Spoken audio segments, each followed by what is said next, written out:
Karibu kwa mara nyingine tena mtazamaji wa The World News katika kipindi hiki cha ulimwengu wa siasa. Jina langu ni Adam Hussein. Rais wa Iran Masoud Pezeshkian anasema Iran haitazungumzia uwezo wake wa kijeshi. Asema makombora yameepusha Iran na hatima ya ukanda wa Gaza. Rais wa Iran Masoud Pezeshkian amesisitiza kuwa Tehran haitawahi kamwe kufanya mazungumzo yoyote kuhusu uwezo wake wa ulinzi na kuzuia uchokozi, akibainisha kuwa ghala la makombora la nchi hiyo ndilo limeiweka Iran salama dhidi ya kukumbwa na hatima ya Gaza.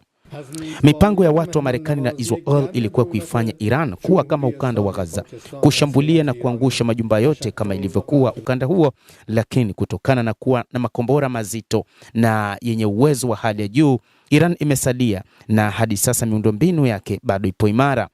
Ametoa kauli hiyo akiwa ziarani nchini Pakistan. Rais Pezeshkian alikataa kata wazo lolote la kujadili kupunguza uwezo wa kijeshi wa Iran, akisisitiza kuwa nguvu za ulinzi wa Iran ni mhimili wa kulinda mamlaka ya nchi hiyo dhidi ya vitisho vya nje.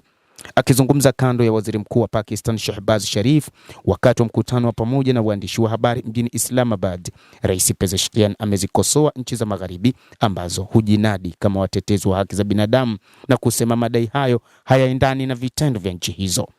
Ziara hiyo ya siku moja na ya Rais Pezeshkian ilihusisha mazungumzo ya kina na waziri mkuu Shehbaz Sharif, Rais Asif Ali Zardari na mkuu wa majeshi ya Pakistan Field Marshal Asim Munir. Rais Pezeshkian amesema uhusiano wa Tehran na Islamabad umejengeka katika msingi wa heshima wa pande zote. Pezeshkian amesisitiza kuwa Iran inaamini kuwa amani, utulivu na ustawi katika eneo la Asia Magharibi na Ghuba ya Uajemi vinaweza kupatikana tu kupitia mazungumzo ya dhati, ushirikiano wa kikanda na mahusiano yanayozingatia heshima ya pande zote.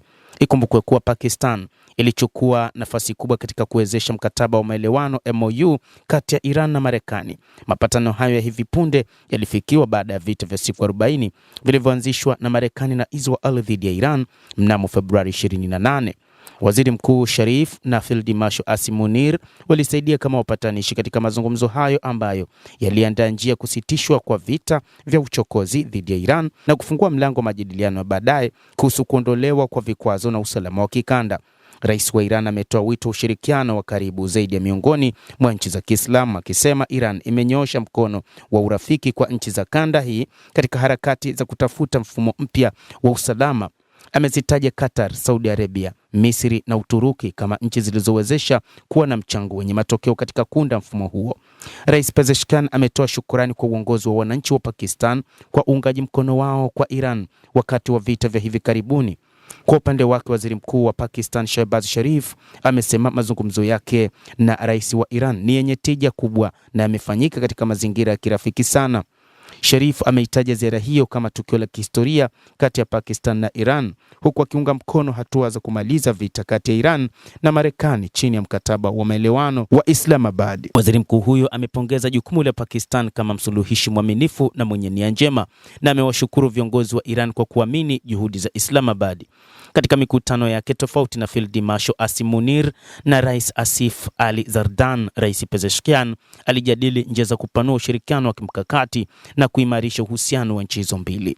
Rais Zardari alisisitiza tena uungaji mkono wa Pakistan kwa amani, utulivu, mamlaka ya kitaifa na ukamilifu wa ardhi ya Jamhuri ya Kiislamu ya Iran. Vile Zardari alitoa salamu za rambirambi kwa ajili ya kifo cha kiongozi mkuu wa serikali ya mapinduzi ya Kiislamu ya Iran, Ayatollah Al-Khamenei. Amebainisha kuwa maafisa wa Pakistan watashiriki katika mazishi ya kiongozi huyo yaliyopangwa kufanyika Julai 4 hadi 5. Endelea kutufuatilia mtazamaji, na nikusihi usisahau kulike, usisahau kucomment, kadhalika kusubscribe channel yetu hii upate habari hizi kwa mapana kupitia The World News. Mimi ni Adam Hussein, endelea kuwa nasi wakati wote, endelea kutufuatilia ujue ni nini kinachojiri katika ulimwengu.